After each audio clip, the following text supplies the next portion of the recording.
Whatever it takes, I'll double your salary, no questions asked. Triple it, and I'll promote you to head of engineering. How's that sound?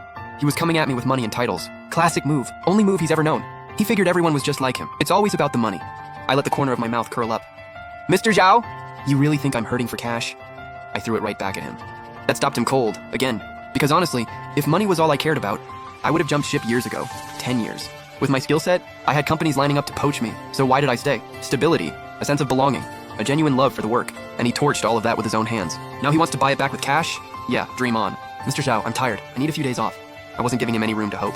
I said it slow and easy. You, Li Ming, don't push your luck. You better believe I'll... He looked like he was about to go off, but he swallowed it, because he knew he had nothing on me, nothing to threaten me with. So that tough guy act melted into something almost pathetic, begging. Li Ming, I'm begging you, man. What's it gonna take to get you back? Just name it. Whatever you want, I'll make it happen.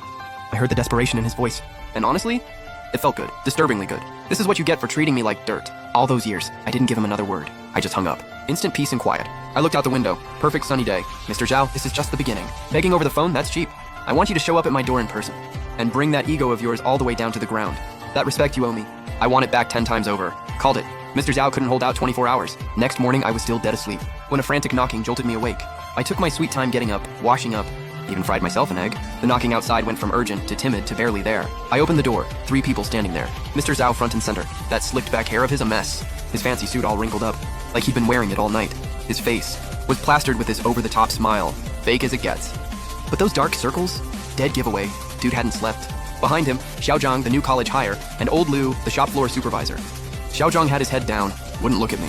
Face beat red, written all over with guilt and helplessness. Old Lu just looked miserable, like he wanted to say something but couldn't. Mr. Zhao was holding a fancy gift box of fruit and a fat red envelope. Li Ming, Engineer Li, I came to see you. The second he opened his mouth, he was already groveling. It was almost comical. I didn't budge from the doorway, just leaned against the frame and looked at him. Mr. Zhao, big entrance. Something you need?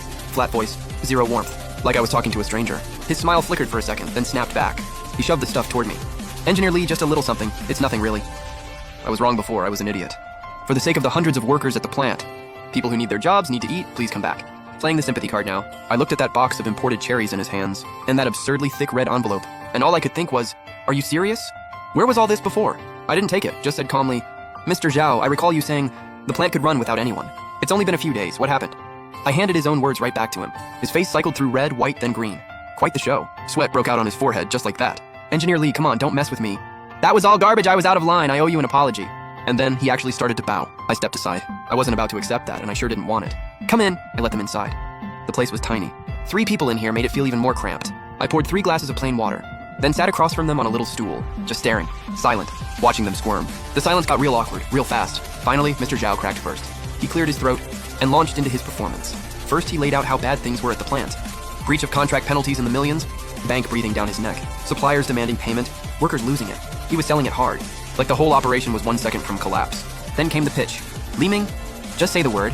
Head of engineering is yours. Name your salary. On top of that, I'll cut you in for 5% equity. Year-end dividends. You'd basically be my number 2. We build this thing into something huge together. Not a bad offer on paper. Old me would have been up all night buzzing about it. But right now, not even a flicker inside me. I waited until he was done, then spoke. Quiet voice. But in that small room, it hit like a loudspeaker. Mr. Zhao, you still don't get it. I looked him dead in the eye. Every word deliberate. You didn't let me go because my skills weren't good enough. Wasn't because I was too old. It's because deep down, you never respected the technical side, never respected the people doing the actual work. In your eyes, we're just replaceable parts. Am I wrong? My words cut through him like a scalpel, peeling back that fake exterior layer by layer, exposing the cold, selfish core underneath. Mr. Zhao went completely white. I didn't stop. The plant's down, so you come crawling back. Not because you finally see my value, but because your wallet's hurting. You want me back, to fix your machine so you can go back to making money. The equity, the title, it's just a bribe to get me back on the floor. A bad check you never plan to cash. Once the crisis blows over, what's stopping you from finding an excuse to kick me out again? Mr. Zhao, being played like a fool once was enough. I'm not doing it again. Dead silence. Not a sound in the room. Mr. Zhao sat there, mouth open, nothing coming out. He probably never imagined that the quiet, keep to himself Li Ming he knew could read people this clearly. Xiaozhang and old Lu didn't even breathe loud. A long silence. Then Mr. Zhao finally forced it out.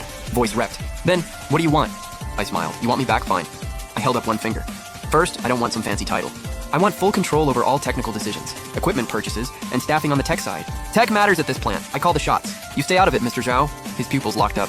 That was basically handing over half the plant. I didn't care about his reaction. Second finger, second. Salary and equity exactly like you said. But it goes in the contract in writing, notarized by a lawyer. You breach it, you owe me 10 times over. His breathing started getting fast. Third finger. The big one. Third, and this is the most important one.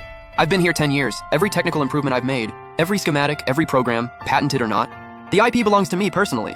The company signs a technology transfer agreement with me and pays me a licensing fee of $1 million. What?